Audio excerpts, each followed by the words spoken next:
नमस्कार दोस्तों, मैं Raju Kasim Chaudhary nursing arena online YouTube classes में आपका हार्दिक स्वागत करता हूं। आज की क्लास में एक इम्पोर्टेंट टॉपिक पढ़ने जा रहे हैं, lumbar puncture.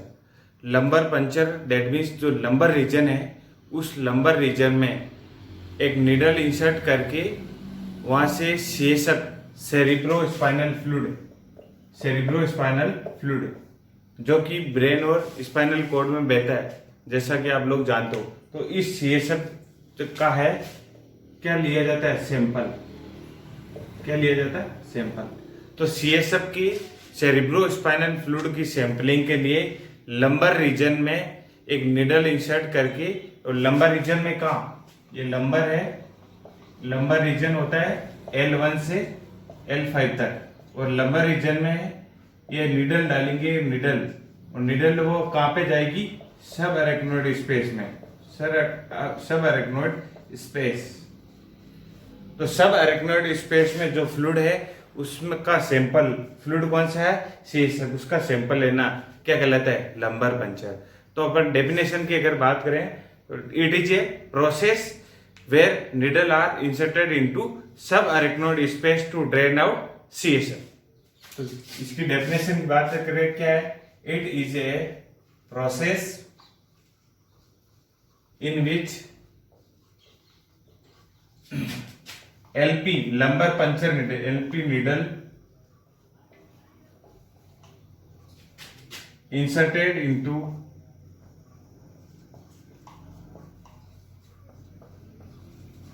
LP needle inserted into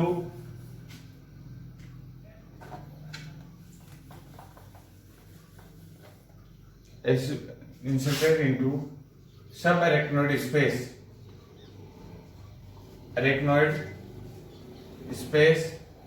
to drain out या to sampling या to drain CSF। तो CSF का एक निडल का, एलपी निडल की होती है, स्पेशल टाइप की निडल होती है जो कि लंबर पंचर करने में ही काम में आती है, इसलिए इसको क्या बोला, LP needle, lumbar puncture needle. तो लंबर पंचर निडल की सहायता से लंबर पंचर को सब अरेक्नोइड स्पेस के अंदर इंसर्ट करके वहां से सीएसएफ का सैंपल लेना क्या कहलाता है, लंबर पंचर। नेक्स्ट अपन बात करेंगे पर्पज। तो लंबर पंचर है क्यों किया जाता है, पर्पज। तो पर्पज की अगर बात करें तो फर्स्ट पर्पज होता है जो सीएसएफ सैंपलिंग का, कि सीएसएफ का कलेक्शन। लंबर पंचर क्यों किया जाता है, अगर सीएसएफ को कलेक्ट करना है तो क्या करना पड़ेगा, लंबर पंचर। सेकंड होता है पर्पज सीएसएफ का कोई एनालिसिस करना हो, एग्जामिनेशन करना हो, एनालिसिस। सीएसएफ का एनालिसिस करने के लिए क्या किया जाता है, लंबर पंचर। नेक्स्ट दो पर्पज है, चेक सीएसएफ प्रेशर, सीएसएफ का अगर प्रेशर चेक करना है तो भी क्या करना पड़ेगा, lumbar puncture. Next drug administration, next जो पर्पज है ड्रग एडमिनिस्ट्रेशन।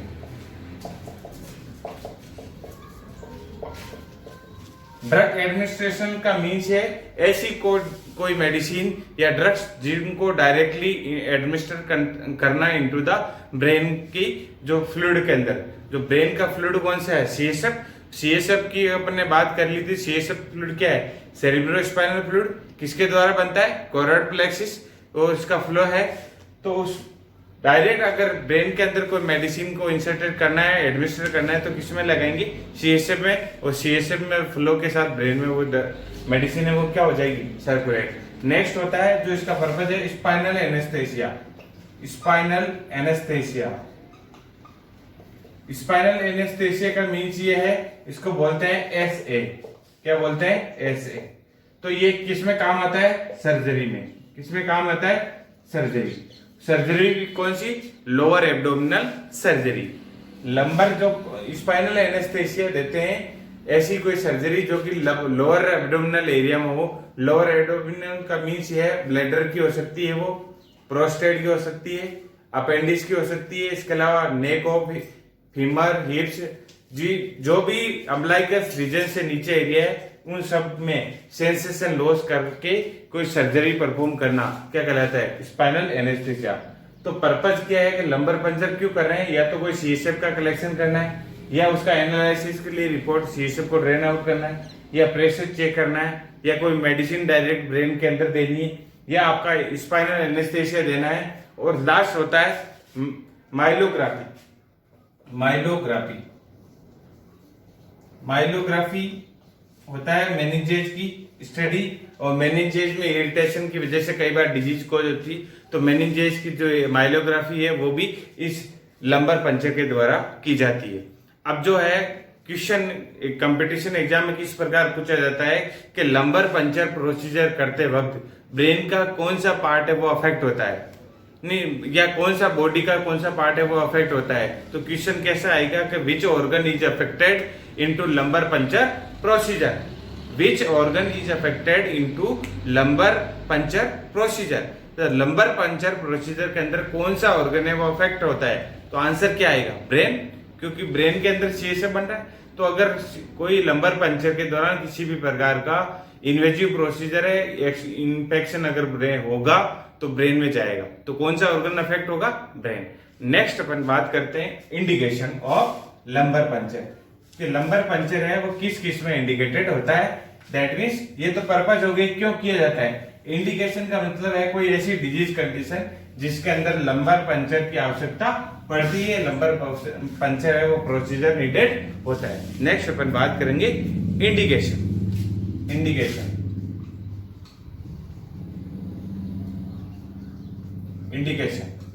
इंडिकेशन के अंदर अगर फर्स्ट बात करें तो ब्रेन की जो लेयर का इन्फ्लामेशन है, मेनिंजेज का इन्फ्लामेशन क्या कहलाता है? मेनिंजाइटिस।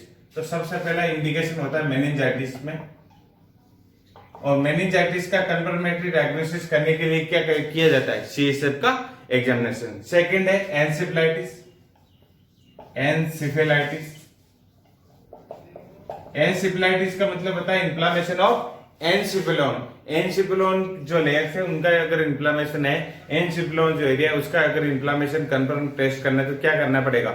लंबर पंचर करके सीएसएफ का एग्जामिनेशन करना पड़ेगा। नेक्स्ट जो कंडीशन है, इंडिकेशन है वो ब्रेन ट्यूमर।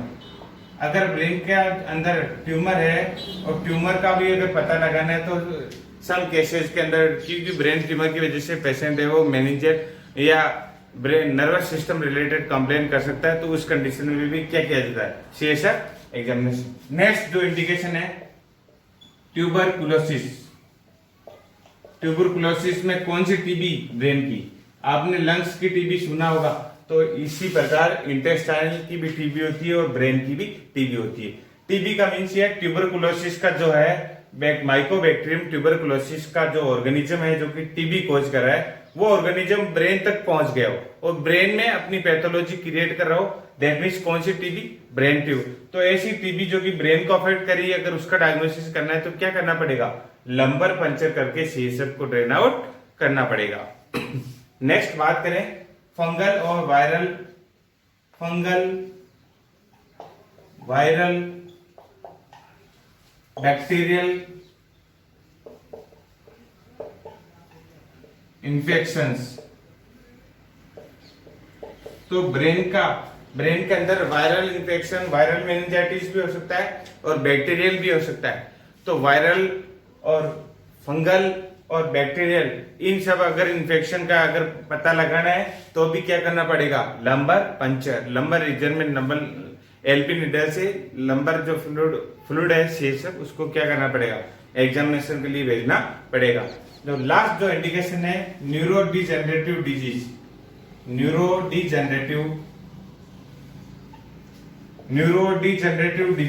जैसा कि आप जानते हो न्यूरोडिजेनरेटिव डिजीज के अंदर होता है एल्जाइमर,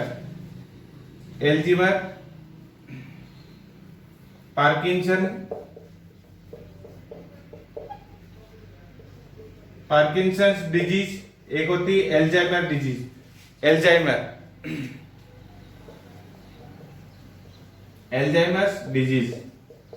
ये दोनों ही डिजीज कैसी है? न्यूरोडिजेनरेटिव डिजीज है, जिसके अंदर न्यूरॉन का क्या होता है? डिजेनरेशन। तो इन सब का भी अगर आइडेंटिफिकेशन करना है, पता लगाना है तो क्या करना पड़ेगा?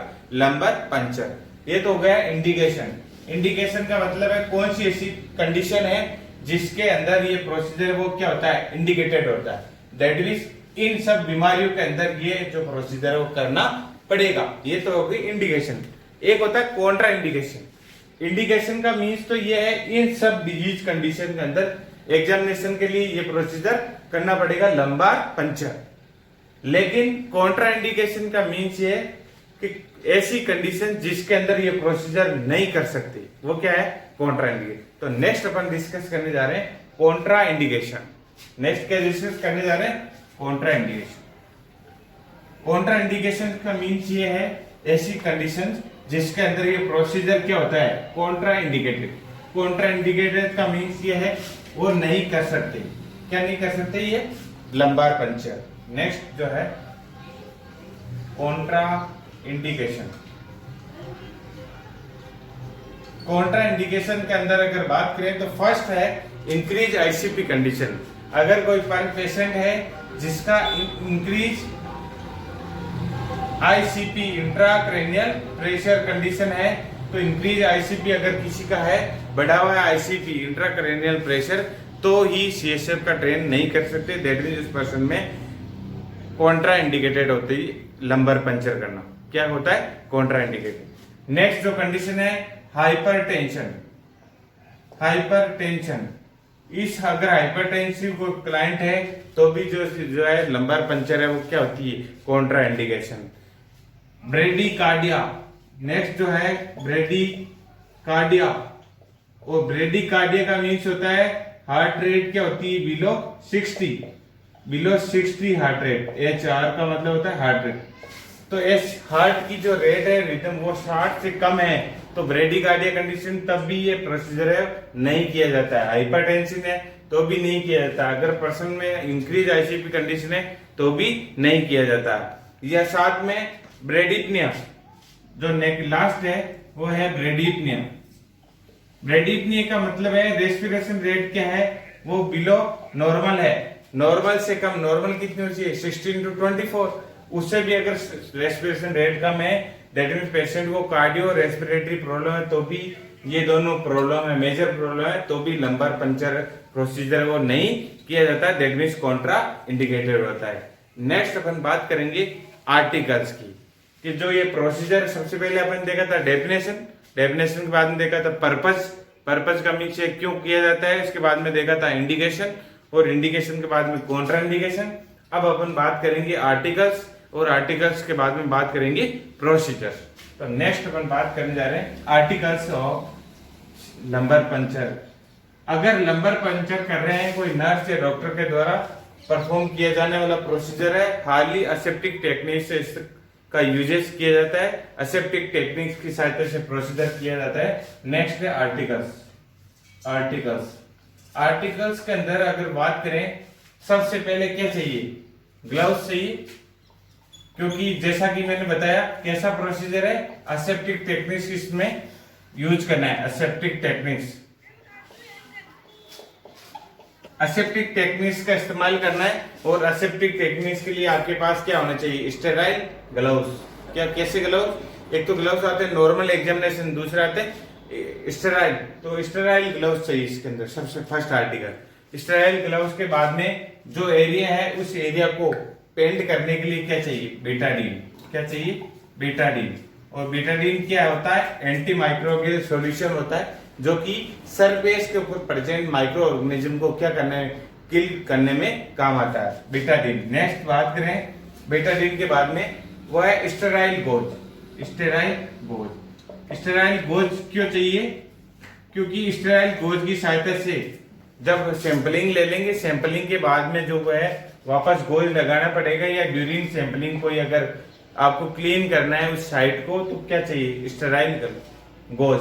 स्टेराइल नहीं होगा तो कंटामिनेटेड अगर गोज होगा तो वो इन्फेक्शन डायरेक्ट कहां पे ट्रेवल कर सकता है, ब्रेन तक।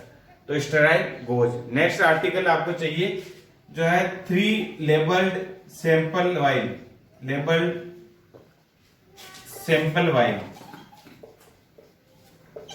वाइल्स, तो 3 वाइल्स इसके अंदर लेते हैं, 3, जिसके अंदर लेबल्ड का मीन्स ये है जिस पेशेंट का ले रहे हो उस पेशेंट का नाम, आइडेंटिफिकेशन आईडी, आईपीडी या ओपीडी नंबर, डेट और टाइम, ये सब उस पेशेंट का है, नाम, एज, ये जो स्टिकर पेशेंट का होता है आइडेंटिफिकेशन वो लेबल पे इस सैंपल के ऊपर लगा जाए होना चाहिए।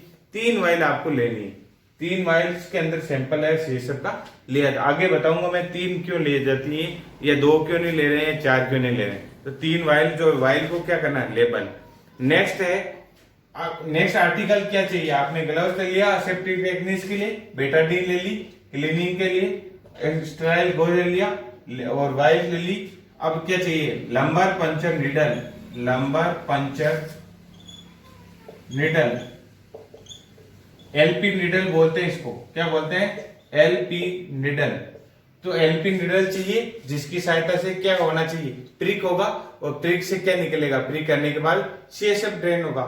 नेक्स्ट चाहिए आपके लंबर पंचर नीडल, और लंबर पंचर नीडल है, ये भी इसका भी साइज है, पूछा जाता है एग्जाम के अंदर।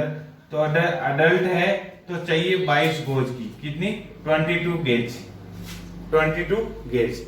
और अगर जो है चाइल्ड है, अगर कोई पेशेंट चाइल्ड का अगर लंबर पंचर करना है तो चाइल्ड के अंदर चाहिए 24 जी। ये दोनों ही जो है इंपॉर्टेंट है फॉर एग्जाम पर्पज। स्टार आगे लंबर पंचर जो निडल है, इसकी क्या पूछी जा सकती है, गोज का साइज आपसे पूछा जा सकता है।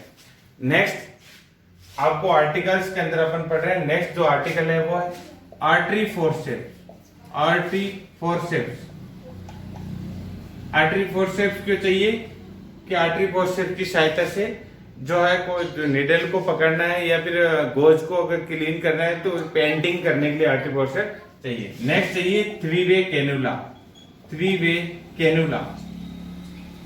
3-वे कैनुला इसलिए चाहिए क्योंकि अगर 3-वे कैनुला की सहायता से क्या सैंपलिंग है वो इजी होगा, या जो ड्रग एडमिनिस्टर करना है तो इजीली ड्रग है वो एडमिनिस्टर की जा सकती है। तो 3-वे कैनुला।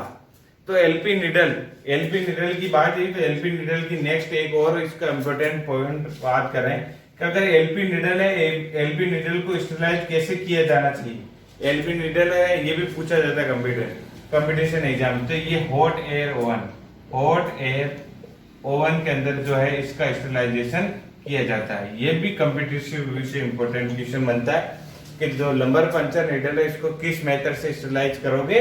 तो ऑप्शन में 4 ऑप्शन देती है, जिसमें एक ऑप्शन ये भी मिल सकता है आपको, hot air oven. Hot air oven के द्वारा लंबर पंचर निडल को क्या किया जाता है, स्टेरिलाइज। नेक्स्ट आपसे पूछा जा सकता है कि लंबर पंचर सीएसएफ का जो प्रेशर है वो किस प्रकार से मॉनिटर किया जाता है। तो उसका आंसर आएगा मोनोमीटर। क्या आएगा, मोनोमीटर। तो ये हो गए आर्टिकल्स। आर्टिकल्स के बाद में ये आर्टिकल चाहिए, ग्लव्स चाहिए, आर्टरी फोर्सेप्स, 3-वे cannula, betadine, sterile gauze, 3 level sample wise, lumbar puncture needle, और निडल में बच्चा है तो 24 गोज, और अडल्ट है तो 22 गोज, और लंबर पंचर निडल है तो निडल को स्टेराइज किससे करते हैं, हॉट एयर ओवन से। ये होगी आर्टिकल्स के बारे में। नेक्स्ट अपन बात करते हैं प्रोसीजर, कि लंबर पंचर है इसका प्रोसीजर किस प्रकार किया जाता है। नेक्स्ट अपन बात करेंगे प्रोसीजर। प्रोसीजर के अंदर ये एक कैसा प्रोसीजर है, इन्वेजिव प्रोसीजर। और इन्वेजिव प्रोसीजर होने की वजह से सबसे पहले पेशेंट को क्या करना पड़ेगा, एक्सप्लेन करना पड़ेगा प्रोसीजर। नेक्स्ट अपन बात करेंगे प्रोसीजर। प्रोसीजर के अंदर सबसे पहला क्या होता है, explanation. Explain the procedure to the patient. तो पेशेंट को क्या है, एक्सप्लेन करना है कि आपके ये प्रोसीजर करने जा रहे हैं। और एक्सप्लेन के बाद में क्या होता है, कंसेंट फॉर्म। क्योंकि कैसा प्रोसीजर है, इन्वेजिव प्रोसीजर। कैसा प्रोसीजर है, इन्वेजिव। और इन्वेजिव प्रोसीजर है तो कैसे, इसका कंसेंट लेना है, पेशेंट के खुद के साइन करवाने हैं कि ये मेरी नॉलेज के अंदर ये प्रोसीजर किया गया। और अब ये पोजीशन जो है पेशेंट को एक्सप्लेन कर दिया, और पेशेंट से क्या ले लिया, कंसेप्ट जो है कंसेंट का मतलब अनुमति, पेशेंट से अनुमति, ये प्रोसीजर। अब क्या करना है, प्रिपेयर ऑफ साइट। नेक्स्ट जो है साइट प्रिपेयरनेस, साइट प्रिपेयर। उस साइट को जो है प्रिपेयर कैसे करोगे, बेटाडीन सॉल्यूशन से, बेटाडीन सॉल्यूशन। तो सबसे पहले तो क्या करोगे, असेसमेंट। और असेसमेंट के अंदर जैसे ही प्रोसीजर एक्सप्लेन कर दिया, कंसेंट ले लिया, तो जो साइट है उसका क्या करना है, असेसमेंट। और साइट को क्या करना है, बेटाडीन से सॉल्यूशन से उसको क्या करना है, कलेक्ट करना है। साइट का असेसमेंट के कौन सी साइट से, इसको अडल्ट है तो उसमें साइट अलग होती, तो अडल्ट के अंदर है जनरली L3 L4, और इन्फेंट है तो इन्फेंट के अंदर L। तो साइट असेसमेंट के अंदर अगर एडल्ट है, एडल्ट के अंदर L3 L4 जो रीजन है उस एरिया के अंदर नीडल इंसर्ट करते हैं। L3 L4 स्पेस के अंदर, स्पेस के अंदर क्या होगी, नीडल इंसर्ट। और वही अगर चाइल्ड है, बच्चा है, तो बच्चे के अंदर जो है L4 L5 स्पेस, इस स्पेस के अंदर क्या होगी, नीडल।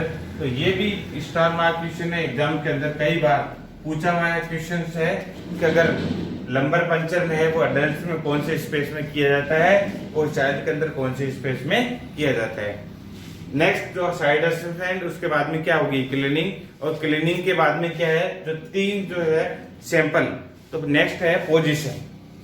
अब इसके बाद में जैसे ही क्लीन कर दिया, साइड असेसमेंट करके क्या करते हैं, क्लीन, और क्लीन करने के बाद में पेशेंट को क्या देंगे, पोजीशन। और पोजीशन के अंदर जो पेशेंट को है कैसी पोजीशन देते हैं, fetal attitude position, fetal attitude. Fetal attitude का मतलब है कि अगर माँ का अगर पेट है या वूम है, वूम के अंदर जो बच्चा है वो किस तरह से होता है, इस तरह से। दैट मीन्स कैसी पोजीशन होती है, ये क्या है, पाँव वाला हिस्सा है, और ये क्या है, हेड है, ये हेड है, ये टेल है, टेल का मतलब फुट पार्ट है, अगर मैं इसको F लिख दूं, फुट वाला पार्ट, तो इस शेप का, तो सी शेप पोजीशन भी बोलते हैं इसको। दूसरा नाम क्या है, सी शेप, सी शेप पोजीशन। पोजीशन कैसे देंगे, और इसका तीसरा जो नाम है पोजीशन का, पोजीशन को बोलते हैं लेटरल पोजीशन। तो नेक्स्ट इसको अगर लैंग्वेज के अंदर अगर बात करें तो lateral position with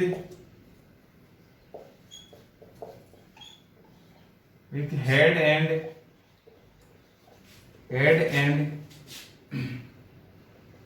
and lower extremities towards chest,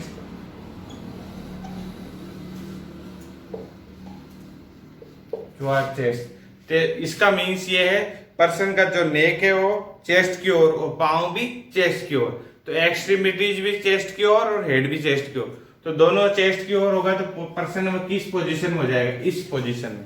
और इस पोजीशन, तो ये एरिया कौन सा होता है, नंबर L1 से L5। तो ये एरिया है, वो इस एरिया में जो है यहाँ पे जो गैप है वो क्या होगा, अच्छे से होगा।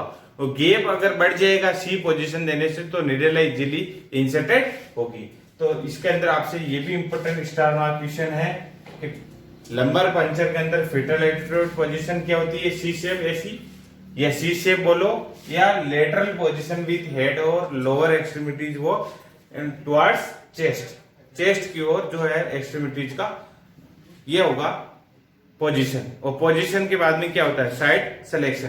साइड सिलेक्शन अभी मैंने बता दिया कि अडल्ट के अंदर L3 L4 और चाइल्ड के अंदर L4 L5। साइड चूज कर ली पोजीशन देने के बाद में, और साइड चूज करने के बाद में क्या होता है, प्रोसीजर है वो स्टार्ट होता है। प्रोसीजर स्टार्ट करने से पहले सबसे पहले की जाती है हैंड वॉशिंग। क्या करते हैं, हैंड वॉशिंग। हैंड वॉशिंग करने के बाद क्या पहनते हैं, ग्लव्स। क्या पहनते हैं, ग्लव्सिंग, इसको बोलते हैं ग्लव्सिंग। और ग्लव्सिंग के बाद में पेशेंट की पोजीशनिंग दे दिया और साइड सिलेक्शन कर लिया। साइड का सिलेक्शन करने के बाद साइड को क्लीन कर दिया। क्लीन करने के बाद नीडल है वो इंसर्ट कर दी, और नीडल जैसे ही इंसर्ट होगी तो नीडल के अंदर क्या होता है, इंस्टिलेट। उस इंस्टिलेट को क्या करना है, बाहर। और नीडल जैसे ही इंस्टिलेट को बाहर करेंगे तो अगर वाटर लाइक सब्सटेंस नीडल क्या होती है, होलो, और वाटर लाइक जो पानी जैसा अगर लिक्विड अगर उस नीडल से ड्रॉप आ रही है, दैट मीन्स क्या है, एग्जैक्ट प्रिक है, सही प्रिक है। अगर ब्लड आ रहा है दैट मीन्स वो एक प्रिक है, वो सही नहीं हुआ।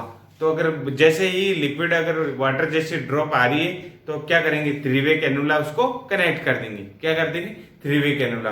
3-वे कैनुला का जो कनेक्ट करने में, उस 3-वे में कितने वे हो गए, 3 वे हो गए इस टाइप से।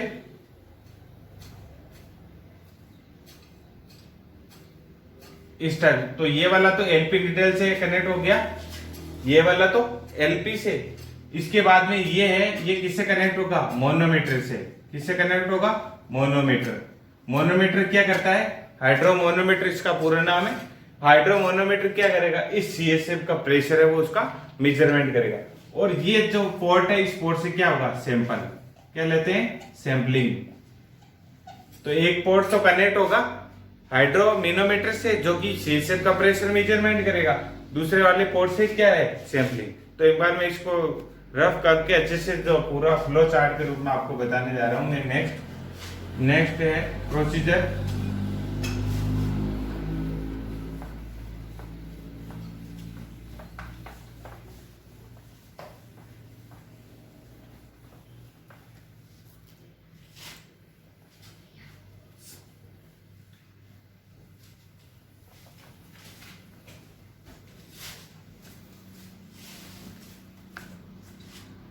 पढ़ने जा रहे हैं स्टेप्स। नेक्स्ट अपन डिस्कस करेंगे स्टेप्स। स्टेप्स का मीन्स ये जितना भी जो सीएस लंबर पंचर का जो प्रोसीजर है कि कौन कौन से इसके अंदर, तो इस फ्लो चार्ट के माध्यम से आपको बहुत इजी जो है सीएसएफ जो कलेक्शन है या लंबर पंचर जो प्रोसीजर वो इजीली समझ में आ जाएगा। सबसे पहले हैंड वॉशिंग करेंगे। जो भी नर्स या हेल्थ केयर वर्कर जो कि लंबर पंचर का जो प्रोसीजर करने जा रहा है वो सबसे पहले हैंड वॉशिंग में भी अगर बात करें तो 3 से 5 मिनट तक, 3 से 5 मिनट तक, तो 3 से 5 मिनट तक इफेक्टिव विद प्रॉपर जो है एंटीसेप्टिक सॉल्यूशन से हैंड वॉशिंग करना है। हैंड वॉशिंग के बाद में ग्लव्स कौन से? स्टेराइल। कौन से ग्लव्स? स्टेराइल। साइज है वो हैंड की साइज के अकॉर्डिंग वो ग्लव चूज कर लेगा। तो स्टेराइल ग्लव्जिंग करनी। ग्लव्जिंग करने के बाद में क्या होता है? ग्लव्जिंग करने से पहले पेशेंट को एक्सप्लेनेशन दे दिया जाता है, कंसेंट फॉर्म ले लिया जाता है और आर्टिकल क्या कर लिए जाते हैं? रेडी। आर्टिकल क्या कर लेते हैं? रेडी। आर्टिकल रेडी किए हुए होते हैं। तो उसके बाद में प्रोसीजर के लिए हैंड वॉश, ग्लव्स, और उसके बाद में पेशेंट को क्या दे रहे हैं? पोजीशन। और पोजीशन की बात करें तो कौन सी पोजीशन? शीशे। इस स्टेप के अंदर सारा लंबर पंचर प्रोसीजर है वो रिवाइज हो जाएगा आपका। हैंड वॉशिंग 3 से 5 मिनट, ग्लव्स स्टेराइल, पोजीशन सी शेप, फीटल एटीट्यूड पोजीशन, या head and lower limbs toward chest की ओर। तो चेस्ट की ओर जैसे ही होगा तो पोजीशन कौन सी हो जाएगी? सी शेप। पोजीशन देने के बाद में क्या करना है? साइड का सिलेक्शन। तो साइड कौन सी है? लंबर में भी अगर एडल्ट है तो L3 L4, और अगर बच्चा है चाइल्ड है तो L4 L5 जो स्पेस है वो उस साइड का क्या करना है? सिलेक्शन। तो साइड का सिलेक्शन हो गया। उसके बाद में साइड को क्या करनी है? क्लीन। और साइड क्लीन कैसे होगी? डिटर्जेंट की सहायता से या एंटीसेप्टिक जो सॉल्यूशन है। साइड को क्या कर दिया? क्लीन। और साइड क्लीन करने के बाद में क्या होगा? जो भी प्रोसीजर इसको परफॉर्म कर रहा है वो क्या करेगा? नीडल को, और नीडल कौन सी? LP needle. कौन सी नीडल? एलपी नीडल का क्या करेगा? इंसर्शन। और नीडल को इंसर्ट करेगा तो अंदर नीडल के अंदर एक होता है इंस्ट्रूमेंट, स्टील का जो मटेरियल है, जो कि नीडल क्या होती है? होलो। तो आगे क्या आ गया? रिमूव इंस्टेलेट। जैसे ही स्टाइलेट को बाहर निकालेगा तो वहां से फ्लूइड है जो सीएसएफ के अंदर अगर प्रॉपरली प्रिक हुआ है तो जो सब रेगनोइड स्पेस में अगर प्रिक हुआ तो वहां पे क्या है? CSF cerebrospinal fluid. और सेरेब्रोस्पाइनल फ्लूइड है वो ड्रेन होने लग जाएगा नीडल के जो इंस्टेलेट था उस इंस्टेलेट को बाहर। जैसे ही एक बूंद अगर ड्रॉप आती है वाटर लाइक सब्सटेंस या पानी जैसा, तो आप क्या करोगे? कैनुला को कनेक्ट कर दोगे। कैनुला क्या होता है? 3 वे कैनुला। एक जो है उसका मुंह 3 वे है तो एक मुंह तो क्या कनेक्ट हो जाएगा उस निडल के अंदर। जो निडल आपने प्रिक करी है तो उसका जो माउथ उस पर हो जाएगा। अब बचे 2 माउथ में तो एक है वो हाइड्रोमीनोमीटर से। ये क्या करेगा?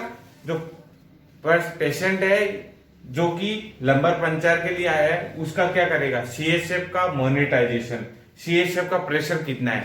अगर प्रेशर ज्यादा है तो लंबर पंचर आपको है वो फ्लूइड है वो ड्रेन आउट कम करना है, या जो है तो प्रेशर को मॉनिटर किया जाता है कि सीएसएफ का प्रेशर कितना है, उसका पैथोलॉजी। तो प्रेशर अगर मॉनिटर करना है तो हाइड्रोमेनोमीटर की सहायता से, हाइड्रोमेनोमीटर में एक कांस्टेंट लाइन होती है उससे पता लग जाएगा प्रेशर ठीक है।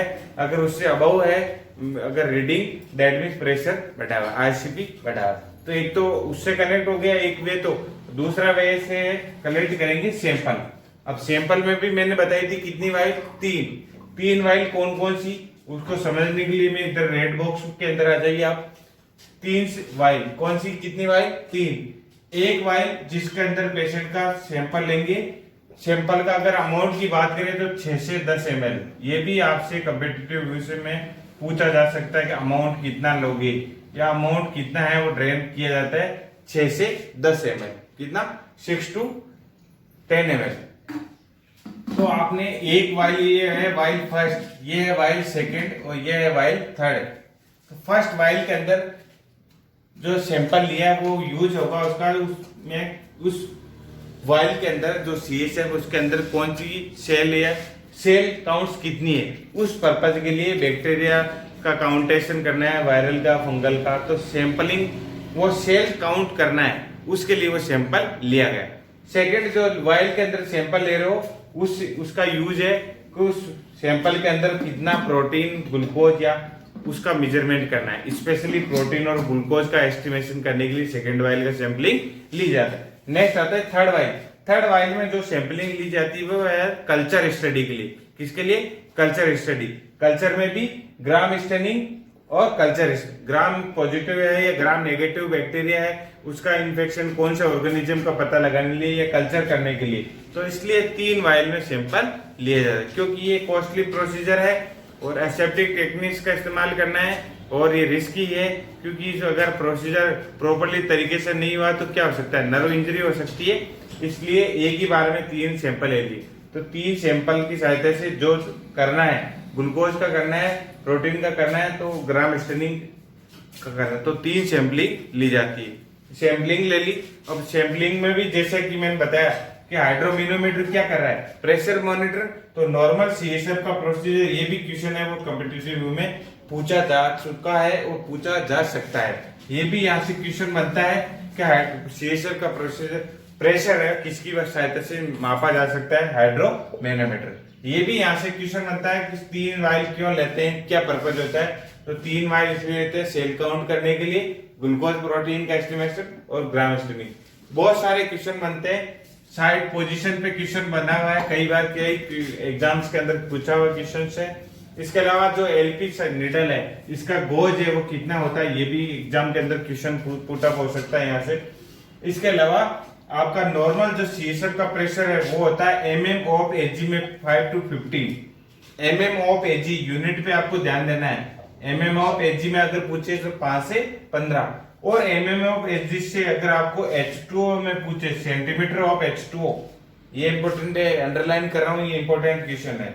अब इसको यहाँ से कन्वर्ट करना है तो आपको सिंपल सी याद रखना है, मल्टीप्लाई कर देना है 12 का। 5 को 12 से मल्टीप्लाई कर दोगे तो ये आ जाएगा, और इसको भी 12 से मल्टीप्लाई करोगे तो ये 180 आ जाएगा। तो आप सिंपल याद रख लो, एक mm ऑफ एचजी का सेंटीमीटर ऑफ H2 में बदलना है तो 12 से गुणा कर दो, 12 से मल्टीप्लाई कर दो। तो जैसे ही 5 into 12 करोगे तो इजिकल टू क्या आ जाएगा, 60। इसी प्रकार 15 into 12 करोगे तो क्या आ जाएगा, 180।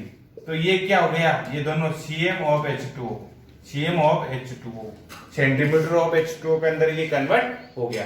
ये भी इंपॉर्टेंट क्वेश्चन बनता है, सीएसएफ का प्रेशर है वो कितना होता है। जब सैंपलिंग ले ली, सैंपलिंग लेने के बाद में क्या होता है, सैंपलिंग लेने के बाद में होता है ड्रेसिंग, क्योंकि जहां पे निडल पंचर हुई है वहां पे क्या करनी पड़ेगी, प्रेशर ड्रेसिंग। प्रेशर ड्रेसिंग नहीं करोगे तो वहां से सीएसएफ में लीकेज होने लग जाएगा। तो उसके बाद में सैंपलिंग, मैं उम्मीद करता हूँ अब कुछ सैंपलिंग तक समझ में आ गया हो। नेक्स्ट अपन डिस्कस करने जा रहे हैं ड्रेसिंग या पोस्ट ऑपरेटिव या पोस्ट प्रोसीजर केयर। प्रोसीजर हो गया, अब प्रोसीजर के बाद में आपको पोस्ट प्रोसीजर क्या क्या मेजरमेंट है वो ध्यान रखना है, पोजीशन कौन सी देनी है, ड्रेसिंग कैसे करनी है, क्या क्या बातों का वो ध्यान रखना है, वो अपन डिस्कस करने जा रहे हैं। तो नेक्स्ट है पोस्ट प्रोसीजर केयर। और पोस्ट प्रोसीजर केयर के अंदर सबसे पहले क्या करना है, जो निडल जहाँ पे इंसर्ट हुई निडल को रिमूव करना है। निडल रिमूव करने के बाद में जो स्टेराइल क्या करनी है आपको, ड्रेसिंग क्या करनी है, स्टेराइल ड्रेसिंग। और स्टेराइल ड्रेसिंग कैसे करनी है, विद प्रेशर। तो नेक्स्ट जो पोस्ट प्रोसीजर केयर है, पोस्ट प्रोसीजर केयर ये है post procedure care. Post procedure care के अंदर सबसे पहले क्या करना है आपको, प्रेशर ड्रेसिंग करना है। सबसे फर्स्ट पॉइंट है प्रेशर ड्रेसिंग।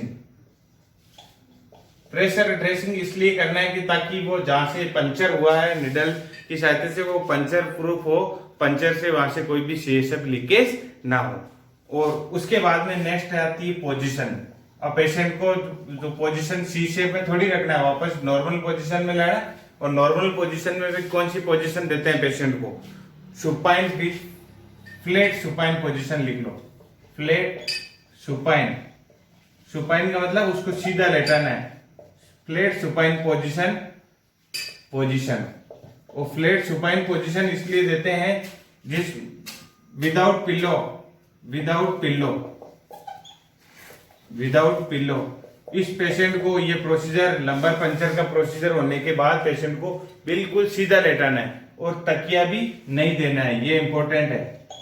तो आपको एज ए नर्स ये भी पूछा जा सकता है कॉम्पिटिटिव में कि पिल्लो क्यों नहीं देते हैं, इसका रेशनल पूछा जा सकता है। या पिल्लो अगर दे दिया ऑप्शन में तो एक्सेप्ट करके ये क्वेश्चन बनाया, जैसे कि कौन सी चीज इस पोजीशन में नहीं रहेगी। तो supine position, pillow under head है वह विदाउट पिल्लो अंडर हेड। तो सर के नीचे जो है, हेड के नीचे क्या नहीं लगाना है? पिल्लो। क्यों नहीं लगाना है? इसका रेशनल क्या होगा? टू प्रिवेंट पोस्ट ऑपरेटिव या post procedure, to prevent post procedure headache,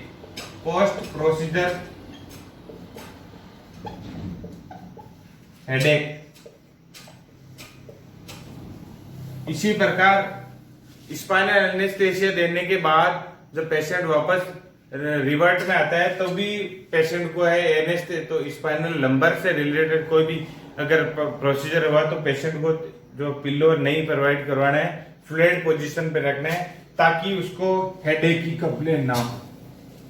क्योंकि कई बार पेशेंट अगर तकिया लगाता है तो फिर बाद में वो हेडेक की कंप्लेन करता है प्रोसीजर के बाद में। तो इस हेडेक की कंप्लेन को मिटाने के लिए, इसको रोकने के लिए क्या नहीं देते? पेशेंट को पिल्लो नहीं देते। क्या नहीं देते? पेशेंट को पिल्लो। तो क्वेश्चन कंपटीशन एग्जाम में कैसा आएगा कि what is the advantage nurse place the supine position after lumbar puncture, या पेशेंट को आफ्टर लंबर पंचर के बाद में पेशेंट को सुपाइन पोजीशन में अगर लेटाए तो क्या एडवांटेज हो सकता है? एज ए नर्स क्या एडवांटेज है? तो टू प्रिवेंट पोस्ट ऑपरेटिव या पोस्ट प्रोसीजर हेडेक। क्या एडवांटेज क्या है? कि हेडेक को प्रिवेंट करने के लिए। ये भी क्वेश्चन यहाँ से पूछा जा सकता है। नेक्स्ट है टाइम ड्यूरेशन, जो है ये पोजीशन है वो कब तक रखनी है? 12 से 24 आवर्स तक, एटलीस्ट 12 से 24 घंटे तक ये क्या रखनी है? ये पोजीशन रखनी है फ्लैट। और लास्ट जो ड्यूरेशन है, जो टाइम ड्यूरेशन है वो 3 से 5 मिनिमम है, वो 3 से 5 घंटे तक तो ये पोजीशन रखनी है। और अगर इससे ज्यादा अगर रह सकता है क्लाइंट तो मैक्सिमम 12 से 24 घंटे तक उसको फ्लैट पोजीशन पे रखना है। सैंपलिंग की अपने बात कर ली थी, सैंपल अमाउंट कितना होता है? 6 से 10 ml। ये भी क्वेश्चन है वो पूछा जा सकता है अमाउंट। तो सीएसएफ का जो अमाउंट है वो कितना लेते हैं? 6 से 10 ml सैंपलिंग। और 3 ml in each while, 3 ml in each while, 3 ml in each while. तो लगभग 9 ml हो गया, 3 into 3 तो 3 बार 3 है, 3 के अंदर लिए तो लगभग कितना हो गया? 9 ml। याद रखने के लिए 6 से 10 ml। ये हो गया सीएसएफ। नेक्स्ट अपन बात कर रहे हैं जो सीएसएफ का जो है, ये क्वेश्चन पूछा जाता है कि सीएसएफ को आपने सैंपलिंग ले लिया, अब सीएसएफ का सैंपल आपने 3 वायर के अंदर ले लिया तो इसको स्टोर कितना डिग्री पे? ये भी एक बार कंपटीशन में पूछा गया क्वेश्चन है। तो नेक्स्ट क्वेश्चन ये बनता है कि अगर what is the temperature where the nurse store CSF after collection. तो सीएसएफ को जो कलेक्ट करने के बाद में जो है एज ए नर्स उस सीएसएफ के सैंपल को कितने डिग्री टेम्परेचर पे आपको स्टोर करोगे? तो स्टोरेज जो टेम्परेचर है, सीएसएफ स्टोर टेम्परेचर, तो मैं एक लाइन के अंदर इसका एमसीक्यू यहां से बनता है। तो storage of CSF at temperature, CSF का जो स्टोरेज टेम्परेचर कितना होना चाहिए? नॉर्मली होता है रूम टेम्परेचर। कितना होता है? Room temperature. नॉर्मली जो कलेक्शन जो है सैंपल वाइल उसको किस पे रखना है, रूम टेम्परेचर। रूम टेम्परेचर की बात करें तो होता है 22 से 24 डिग्री सेल्सियस। ये भी यहाँ से क्वेश्चन बनता है इंपॉर्टेंट कि सीएसएफ का आफ्टर सैंपलिंग जो है नंबर पंचर के बाद सीएसएफ सैंपल को कितने डिग्री पे स्टोर करेंगे, रूम टेम्परेचर 22 से 24 डिग्री सेंटीग्रेड। और अगर लॉन्ग टर्म के लिए अगर इमीडिएटली तो ये है, अगर लॉन्ग टर्म करना है या देरी है तो इमीडिएटली तो पूछा जाए तो ये है, और अगर लेट पूछा जाए आपको के 12 घंटे तो 84 डिग्री जो सेल्सियस है वहां पे कहते हैं 12 घंटे के लिए 12 आवर्स, 12 to 24 आवर्स। क्योंकि अगर मान लो लेबोरेटरी में जाने या सीएसएफ का एग्जामिनेशन के लिए प्रॉपर अगर फैसिलिटीज नहीं है तो अगर या दूर भेजना पड़ रहा है तो मैक्सिमम उसको कितने डिग्री पे रखना है, 4 डिग्री पे उसका मेंटेन करके टेम्परेचर को 12 से 24 घंटे तक उसको रखा जा सकता है। और अगर सीरोलॉजिकल एग्जामिनेशन करना है तो सीरोलॉजिकल एग्जामिनेशन के लिए -20 डिग्री सेल्सियस है तो सीरोलॉजिकल एग्जामिनेशन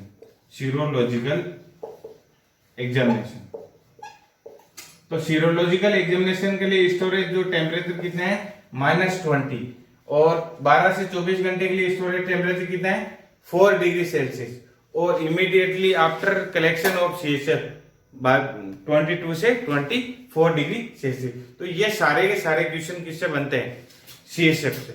सीएसएफ का मीन्स लंबर पंचर से रिलेटेड ये सारे क्वेश्चन क्वेरी है जो कि पूछे हुए या पूछे जा सकते हैं। लास्ट इसका टॉपिक है अपना कॉम्प्लिकेशन, कि जो लंबर पंचर प्रोसीजर अगर प्रॉपरली नहीं किया जाए तो क्या क्या दिक्कतें पैदा हो सकती है, क्या क्या कॉम्प्लिकेशंस हो सकते हैं।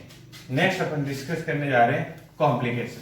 तो उम्मीद करता हूं आपको जो है आज की क्लास है वो अच्छे से समझ में आई होगी, और अगर आपको अच्छे से क्लास समझ में आई है, आपका कोई क्वेश्चन है तो आप जरूर से हमें कमेंट बॉक्स में वो सजेशन दीजिए आपका।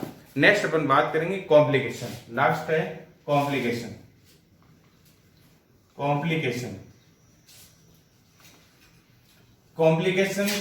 जो लंबर पंचर है, लंबर पंचर करने के बाद क्या क्या कॉम्प्लिकेशन हो सकते हैं अगर प्रॉपरली।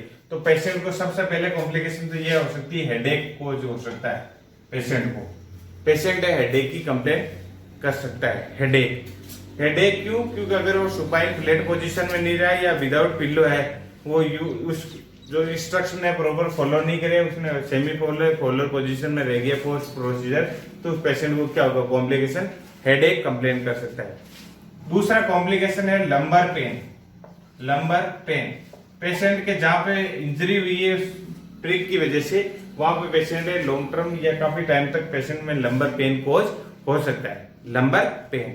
नेक्स्ट, अगर एसेप्टिक टेक्निक्स अगर यूज नहीं की तो पेशेंट को क्या हो सकता है, इन्फेक्शंस। अपन क्या पढ़ रहे हैं, कॉम्प्लिकेशन कब होते हैं, जब प्रॉपर अगर टेक्निक है, प्रॉपर अगर तरीके से अगर प्रोसीजर नहीं किया जाए, या अनवांटेड जो कॉम्प्लिकेशन अनवांटेड कॉजेज है जिसकी जो कि रीजन अननोन है उसका, लेकिन उसकी वजह से इन्फेक्शन कॉज हो सकता है, तो ये कॉम्प्लिकेशन। नेक्स्ट है स्पाइनल इंजरी।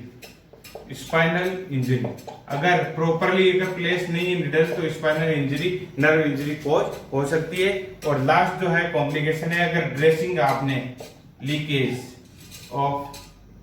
ऑफ सीएसएफ, अगर ड्रेसिंग है वो लूज कर दी, प्रेशर ड्रेसिंग नहीं करी, तो वहां से सीएसएफ है वो लीकेज, ये भी क्या है, कॉम्प्लिकेशन।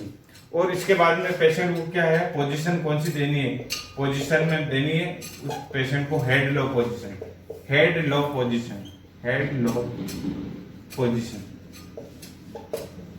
जिसको बोलते हैं टेंडलबर्ग पोजीशन। क्या बोलते हैं, टेंडलबर्ग पोजीशन। तो ये आज का जो अपना टॉपिक है लंबर पंचर, मैं उम्मीद करता हूँ आपको समझ में आया होगा। तो लंबर पंचर क्या होता है, तो लंबर पंचर ड्रेन करना सब आर्कनोइड स्पेस से फ्लूइड को।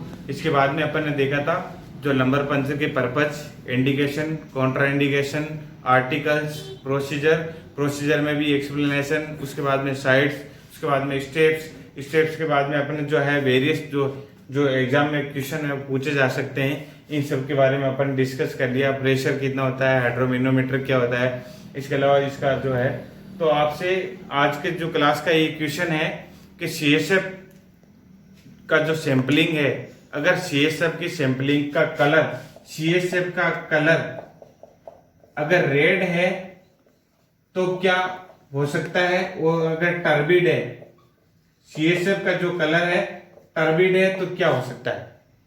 नॉर्मली जो CSF है ये नॉर्मल क्या होता है, नॉर्मली कलरलेस, नॉर्मली कैसे होता है, कलरलेस। तो आप आज के इस लेक्चर का क्वेश्चन क्या है, अगर CSF का कलर रेड है तो क्या इंडिकेट करता है, CSF का कलर अगर टर्बिड है तो क्या इंडिकेट करता है। तो इनके आंसर आपको कमेंट बॉक्स के अंदर जरूर से देना है। तो thank you joining this class. जय हिंद, वंदे मातरम।